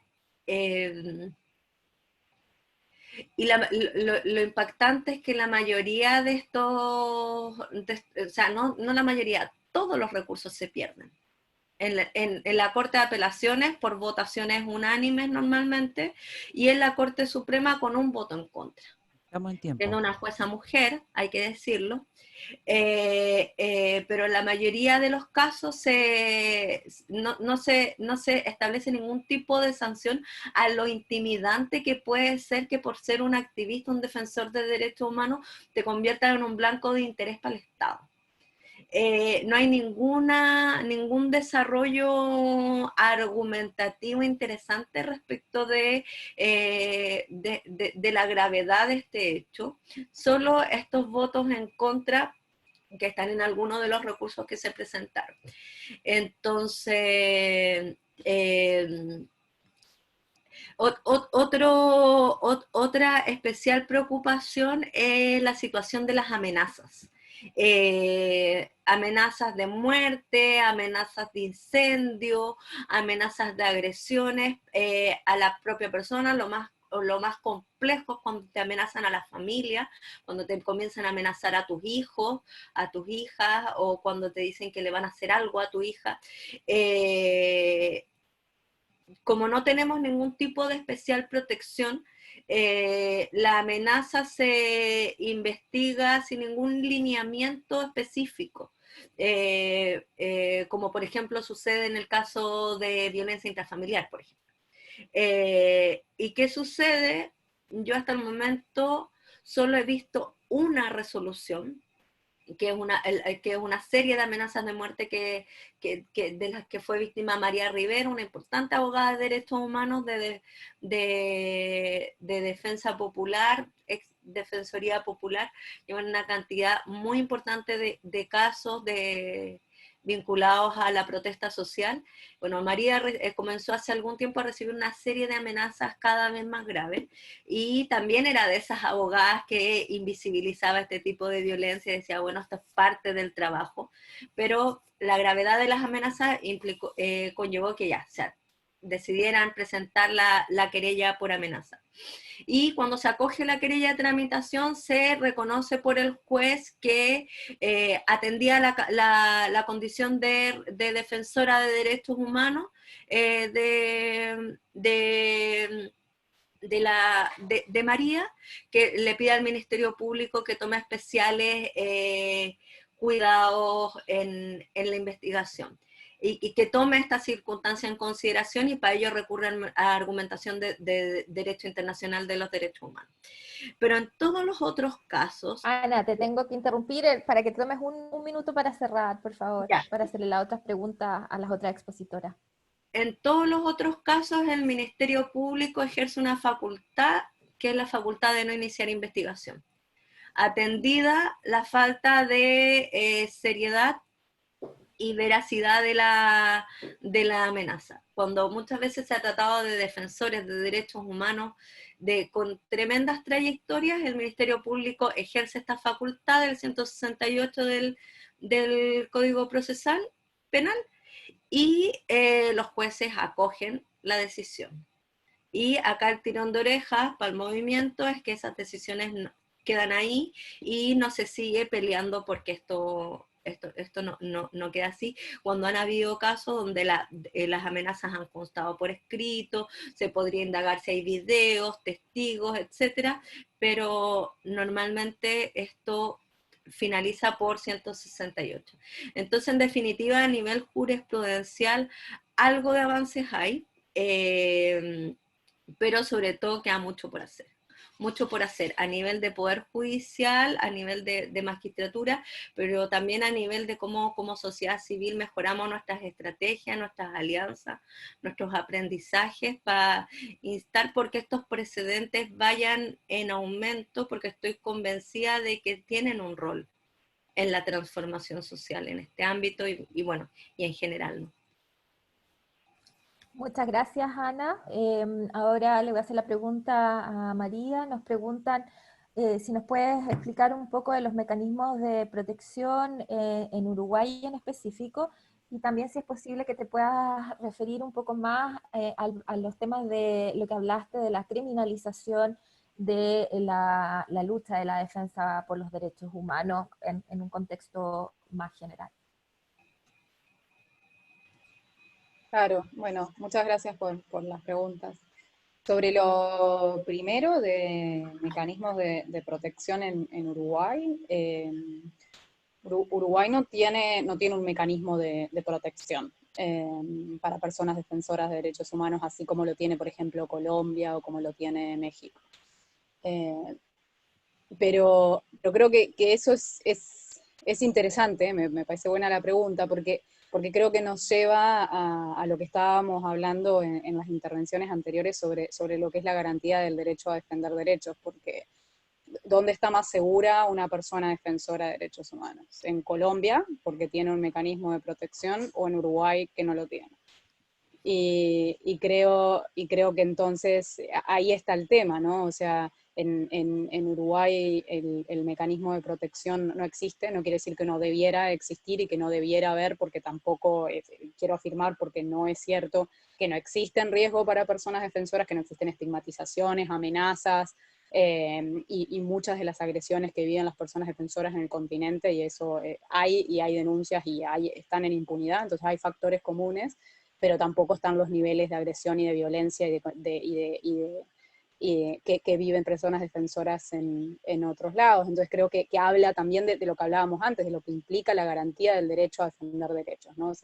Las garantías a la libertad de expresión, a la asociación, al reconocimiento del rol, a la participación ciudadana, a la participación de las organizaciones y demás. Entonces, sí, no hay un mecanismo de protección propiamente dicho, creo que podría haberlo y debería haberlo. Han habido instancias de denuncias de amenazas contra personas defensoras, y obviamente mujeres, colectivos LGBT frecuentemente denuncian, las poblaciones afro, distintas estigmatizaciones, discriminaciones y agresiones como viven en otros lados, pero creo que habla un poco de eso, ¿no? De qué implica la garantía del derecho a defender derechos.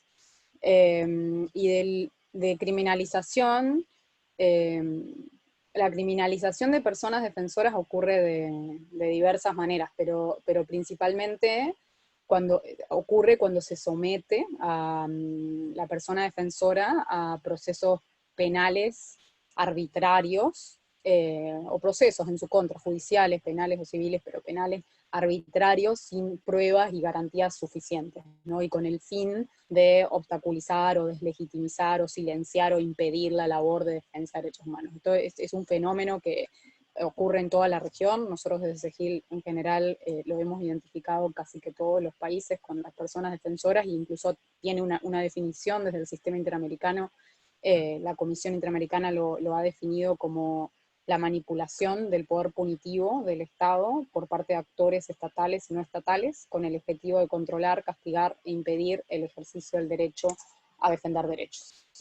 Y creo, o sea, es un fenómeno muy peligroso, muy grave y peligroso, porque lo que busca de alguna manera es, bajo una apariencia de legitimidad, porque es el Ministerio Público, el Poder Judicial, ante una denuncia de un posible delito, haciendo lo que tiene que hacer, que es investigar, pero con esa apariencia de legitimidad busca básicamente violar los derechos de las personas defensoras, logrando muchas veces que sean o encarceladas, puestas en largas prisiones preventivas, o bien impedidas o inhibidas de seguir realizando el trabajo que realizan, y esto a su vez amedrenta contra su familia, sus comunidades, y es un factor de intimidación para todos los que hacemos la defensa de derechos humanos, que no queremos estar expuestos a los procesos criminalizantes, ¿no? 2 minutos. Y entonces, bárbaro. No, solamente que creo que es un fenómeno tremendamente preocupante, porque también por esta apariencia de legitimidad suele ser tremendamente efectivo para silenciar y obstaculizar el trabajo de defensa, y ante el cual a veces no tenemos todavía, y creo que debiéramos trabajar más desde la sociedad civil, pero también de los órganos internacionales y por supuesto de los estados, en tener medidas para poder identificar a tiempo esos procesos y responder de manera pronta y efectiva a cuando están ocurriendo. Y eso creo que es un desafío muy grande. Hay algunos factores que creo que permiten identificar un proceso criminalizante, o por lo menos que desde SEGIL en los distintos casos que acompañamos hemos identificado como patrones comunes. Son en general procesos que suelen ocurrir o iniciar con denuncias infundadas. A veces está la denuncia y luego recién se comienza a buscar pruebas en contra de la persona. Muchas veces hay denuncias anónimas para iniciar este tipo de proceso. Las denuncias a veces suelen estar acompañadas de campañas de estigmatización en contra de la persona, que los posiciona como enemigos, como miembros de pandillas, como terroristas, como mucha estigmatización alrededor de eso, y los tipos penales que se utilizan también a veces suelen ser como muy particulares. Puede haber como o perturbación del orden público, o difamación, o instigación, y el uso de las leyes antiterroristas es muy característico de este tipo de estrategia, y acá Chile tiene una condena internacional por el uso discriminatorio de la ley antiterrorista en contra de líderes y lideresas mapuches, en un caso que hemos litigado de SEGIL, y es parte de lo que me refería antes. También hay obviamente delitos comunes, ¿no? Y creo que otro de los patrones es que se pone a la persona en prisión preventiva de manera prolongada, sin todas estas pruebas. Eso hace que sea parte de la lucha y la defensa que realiza, y se utiliza mucho las características particulares de la persona para alegar su peligrosidad, de alguna manera, ¿no? Para la sociedad. Y en el caso de Chile, además del caso que mencionaba recién, que es la sentencia de Norín Catrimani y otros contra Chile, en la que se determinó la utilización de la ley antiterrorista de manera discriminatoria, como campañas también para criminalizar y castigar a las reivindicaciones por parte de líderes mapuche. En el año pasado tuvimos una intervención junto con otras organizaciones en el proceso que se estaba siguiendo contra el lonco Alberto Curamil, que estuvo en prisión preventiva por un largo tiempo, en un proceso iniciado con una denuncia que seguía estos patrones, con una denuncia anónima, sin prueba, con muchísima campaña de estigmatización en su contra y en contra de la comunidad y a la que pertenece, y que fue dejado en libertad finalmente. Pero el proceso en sí mismo cumplió el propósito, y por eso es que es tan peligroso y es tan necesario trabajar sobre esto. Gracias. Bien. Escuché el tiempo y dejé. Ok, gracias María. Vamos a pasar a las preguntas a las otras dos expositoras, y haciendo la conexión con lo que señaló María respecto de el sistema jurídico de protección que puede existir en los estados y que a veces esto no guarda relación con los índices de criminalización de los defensores. En mi opinión, pero quiero saber la de María Clemencia, es el caso de Colombia. Colombia ha ajustado su legislación, sobre todo en materia ambiental, ha hecho reformas constitucionales para reconocer el derecho a la naturaleza y también ha firmado el acuerdo de Escazú. No obstante, últimamente en los medios y de acuerdo a los informes se menciona a Colombia como uno de los países de Latinoamérica que tiene los más altos índices de defensores ambientales fallecidos. Entonces, le quiero hacer una pregunta. ¿Qué cree usted o cuál cree usted es la causa de que, no obstante existir en el ordenamiento jurídico normas que protegen a los defensores ambientales, estas no están teniendo efecto? Y si en su experiencia personal ha tenido algunos casos en que ha debido enfrentarse a amenazas u otro tipo de agresiones. Esa sería la pregunta. Bueno, a la pregunta, Colombia es, Colombia, mi país. Mi país y mi territorio es un país de leyes. Pero a esas leyes que a todo momento se sacan, se incumplen a todo momento. Porque lo que les decía hace rato va a los decretos, los autos pronunciados desde la Corte por cuestiones de emergencia hacia los diferentes sectores. Muchas veces lo sacan como por cumplir por hacer cumplir una ley, por ejemplo, el derecho a la consulta, el derecho a ser consultados.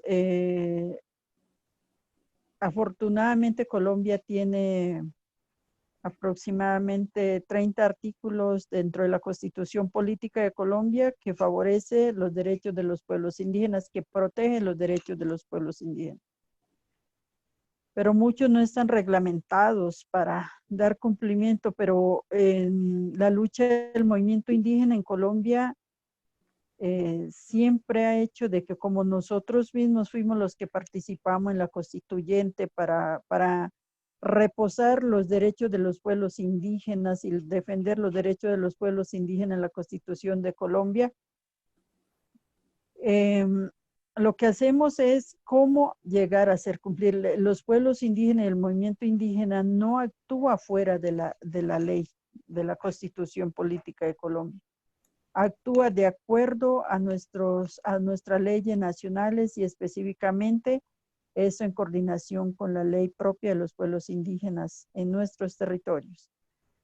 Pero muy pocos se han cumplido. Para accionar, para hacer cumplir un derecho en Colombia, la mayoría de los pueblos se tiene que tomar acciones de movilización, y esa movilización han sido criminalizados. Lo han visto de diferentes maneras y claro, ese accionar deja muertos, deja señalamientos a los líderes que encabezan ese proceso. Frente al proceso que yo llevo en toda esta trayectoria de la lucha, de la defensa de los pueblos indígenas, la lucha por el territorio, yo no he recibido amenazas. De pronto, por lo que hago la lucha de una manera, en el pasado marché mucho a nivel del movimiento indígena, cuando hacía parte de la Organización Nacional Indígena de Colombia, era más joven. No me fallaba ninguno de las movilizaciones, de las marchas, ir a pararme frente a un ministerio, de cualquier ministerio que esté violando los derechos territoriales o los derechos de los pueblos indígenas. Cogía mi altavoz, les gritaba a las instituciones que nos escucharan. Participaba meses, caminábamos meses defendiendo los derechos, buscando a los compañeros desaparecidos en diferentes territorios. Pero en esos tiempos no le tenía miedo a las amenazas. A las amenazas no me caía muy, luchaba entre más amenazas, de pronto más poder de lucha teníamos. Pero hoy en día creo que es tiempo de sentarme o sentarnos muchos dirigentes que hemos recorrido grandes caminos y hacer diferentes acciones. Esas diferentes acciones van acompañados de pronto seguir defendiendo el territorio, la vida, los derechos de los pueblos indígenas y acompañando diferentes procesos de los diferentes sectores también, pero también sentarnos a decir qué poder hacer desde un espacio diferente. Entonces, accionamos de otra manera, sentados en un espacio de decir cómo hacer cumplir los derechos de los pueblos indígenas a través de diferentes acciones prácticas, como la formación, por ejemplo. La formación de a los jóvenes y a las mujeres en seguir defendiendo los derechos. Es el momento de accionar como activistas de una manera diferente y reposarnos como en la formación de más personas que sigan el camino para el futuro. Eso sería una de las cosas. Muchas gracias. Gracias. Vamos a pasar ahora a la última pregunta para Bárbara, haciendo la contrapartida con la situación de Colombia. Habíamos dicho que en Colombia se han efectuado reformas constitucionales y había ratificado Colombia el Acuerdo de Escazú. En Chile estamos en un plano diferente porque el Acuerdo de Escazú no se ha firmado y se entiende que esto sería un instrumento importante para la defensa de los defensores de derechos humanos. Y asimismo, también estamos en un proceso de reforma constitucional. ¿Cuál es tu opinión, Bárbara, respecto de el sistema de protección de los defensores de derechos humanos en Chile? ¿Cuál sería efectivamente tu propuesta? Y si lo estimas pertinente, nos pudieras describir algunas de las situaciones que a tu juicio han sido constitutivas de amenaza o amedrentamiento. Primero, nos vamos a la estructura de nuestro país, que no tenemos garantías dentro del espacio ecológico y menos en la defensa de derechos humanos. A pesar que existan muchas firmas de tratados internacionales, en Chile se vulnera día a día. Sabiendo que claramente nosotros, como desde la provincia de Petorca, colocándolo como un aspecto más legal, existe la vulneración del acceso al agua. ¿Por qué es importante la firma y ratificación del Tratado de Escazú? Es porque claramente en Chile ser defensor medioambiental no, legalmente y judicialmente o buscando la órgano más legal no existe protección. Más que nada es como una voluntad y creo que es hasta lógico que cada uno tiene que levantar y hacer un pronunciamiento de defensa del territorio, que es la casa común. Y que ahí comprendo claramente lo que levanta Clemencia, que viene haciéndolo hace bastantes años, y también veo que hay que hacer una formación y que se deben levantar muchas más voces, y esto cuando son solistas nadie nos escucha, y cuando somos coros creo que nos van a escuchar muchos más. El Tratado de Escazú viene a empujar lo que es la democracia ecológica, la participación vinculante de los territorios, pero también la justicia en asuntos medioambientales, que acá en Chile nos vemos claramente que existe la normalización de zonas de sacrificio. O sea, se sacrifican los seres humanos para aumentar la economía y seguir lucrando y generando mercados sobre los derechos. Es muy difícil, y sobre todo bajo el contexto de Carolina Smith, y además de Sebastián Piñera, y ahora Alaman, colocando bastantes cosas muy obsoletas, diciendo que esto va a venir a afectar la soberanía. Pero también uno dice, se cuestionó cuando trajeron el TTP-11 a Chile. ¿Por qué ahora se cuestiona el Escazú cuando sí vendría a aportar y es pro medio ambiente y pro defensa, sobre todo a las personas que hemos estado visibles bajo el contexto de algún tipo de lucha de género feminista, agua, medio ambiente y tantas causas que tiene nuestro país? Es muy complejo vernos enfrentados que somos un país demasiado OCDE para la economía y somos demasiado arcaicos en temas medioambientales, sobre todo con lo que es Escazú. Creo que vamos a seguir insistiendo. Participo dentro del equipo Escazú, donde hay más de 60 jóvenes de todo Chile que quieren empujar el tratado, y van más de 8.000 personas firmando una carta que es 1.000 personas por día que exige Escazú, porque creo que el virus de lo que es medio ambiente se ha generado de manera muy sorora. y que creemos que tenemos que terminar con el extractivismo y pensar ya en una economía sustentable y pensar que hay que devolver las tasas de reposición a la naturaleza y que debe ser sujeta de derechos, no solamente los seres humanos o quienes la defienden, que son los pueblos originarios o activistas que han ido mutando en todo el tipo de generaciones históricas en Chile. Creo que estamos en deuda, podríamos decir como en DICOM, como lo conocerían muchos chilenos que estén escuchando eso, en temas de defensa de derechos humanos, medio ambiente y las perspectivas de género y medio ambiente que debemos darle a las políticas públicas, que deben empujar claramente, incluso Escazú ser parte dentro de la orga constitucional que se espera que pueda ser una prueba y una convención constitucional en la coyuntura chilena. Estamos en bastante deuda. Bien, gracias Bárbara. Vamos a ir cerrando, agradeciendo a las panelistas a modo de conclusión. Sin duda este tema es un tema novedoso para muchos, tal como han descrito las expertas y las panelistas. Es difícil a veces identificar los roles o quiénes son las defensoras o defensores de derechos humanos en nuestro país. Tenemos experiencia en defensores, las mujeres madres de detenidos desaparecidos hicieron una larga historia para tratar de activar los procesos judiciales.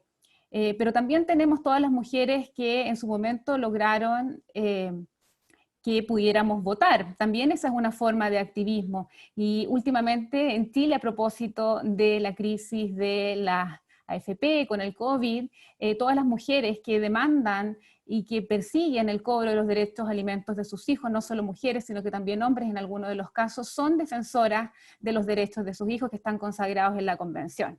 También las mujeres que defienden los derechos de la Convención, de derechos de las personas con discapacidad, son también defensores. Las abogadas, como se han descrito los casos en Chile, y también los jueces, aunque no lo crean, según el último informe de Defensores de Derechos Humanos, los jueces que defienden los derechos a través de la ley y del ordenamiento jurídico en protección de los derechos humanos también pueden ser considerados defensores de derechos humanos, y también a veces se les criminaliza y se les segrega o se les tacha como activistas en una forma peyorativa.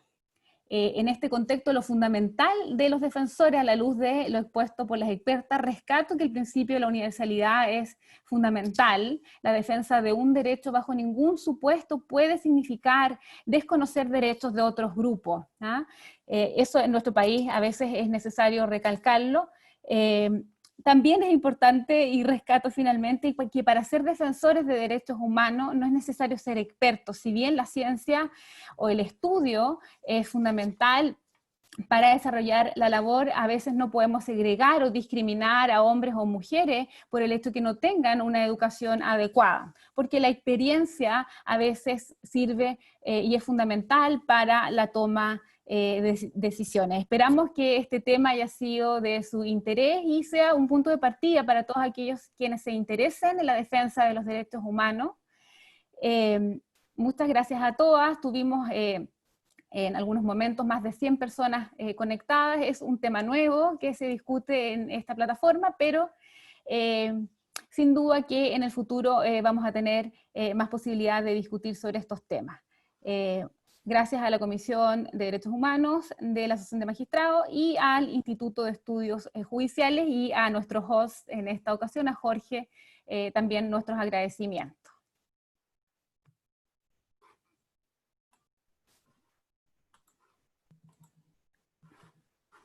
Ya pueden hablar. Ok, gracias. Se queda así como, ¿qué hago ahora? Ok, muchas gracias María, Karina, Clemencia está y Bárbara. Gracias a ustedes. Gracias por aceptar la invitación y ojalá que esta sea la instancia también